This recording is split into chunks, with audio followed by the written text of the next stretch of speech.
Good day everyone, this is Cipriano Albarina vlogging. Ito ang tradisyon namin ginagamit sa paggiling ng mais para magiging bigas. Ito ay gawa sa bato, marble stone.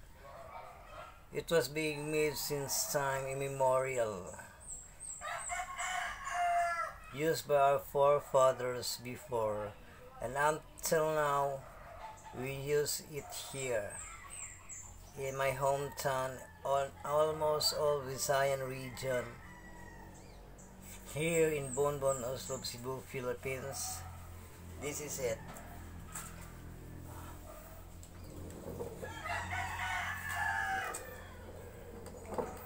Ganyan. Dito sa butas na to nilalagay yung mais, bits of rice, para magiging bits of corn para magiging rice. Pag nilagay mo dito yung mais, dito lalabas yung bigas. Ayan, ayan.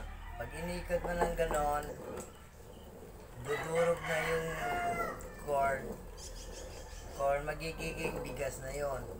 Pagkatapos, ganyan. See? Look at the inner part of this grinder. Mayroon siyang matibay na kahoy para pang-control sa ikot ng bato na to, pang-control sa ikot. Oh. Ito yung ibang maiso na titiro. Ito pa yung ibang tirang maiso. Bigas na to, bigas na siya. Ganyan.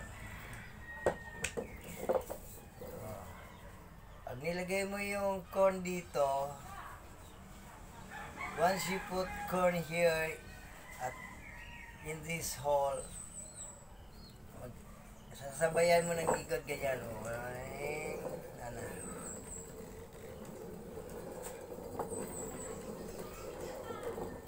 Lalabas niya siya dito. Bigas lalabas na dito. See? Lang siya.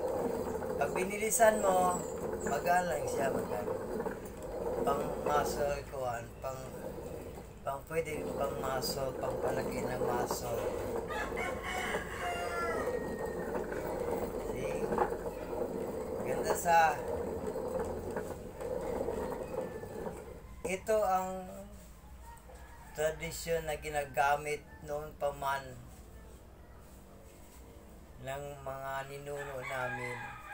And up until now, buhay na buhay pa to. Walang gas-gas. Nagagamit pa. No, ganda no.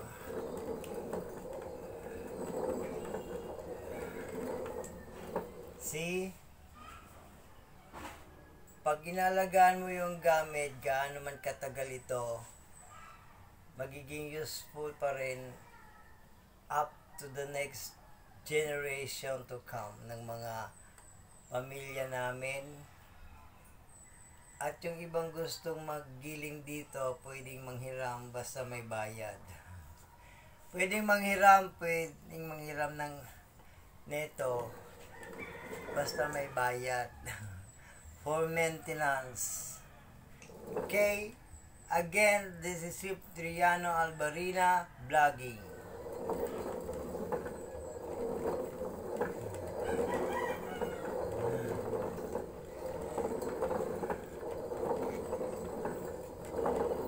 Bye-bye!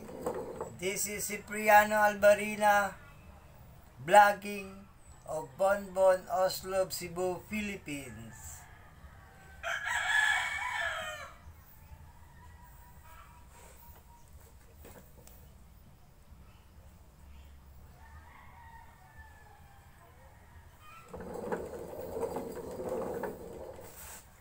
Bye-bye!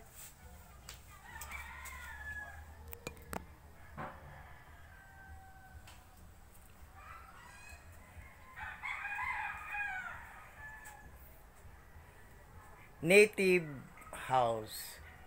Native house.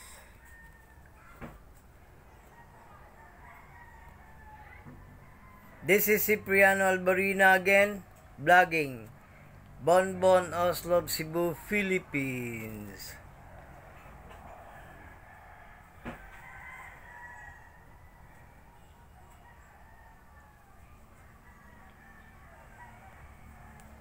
Good day, everyone.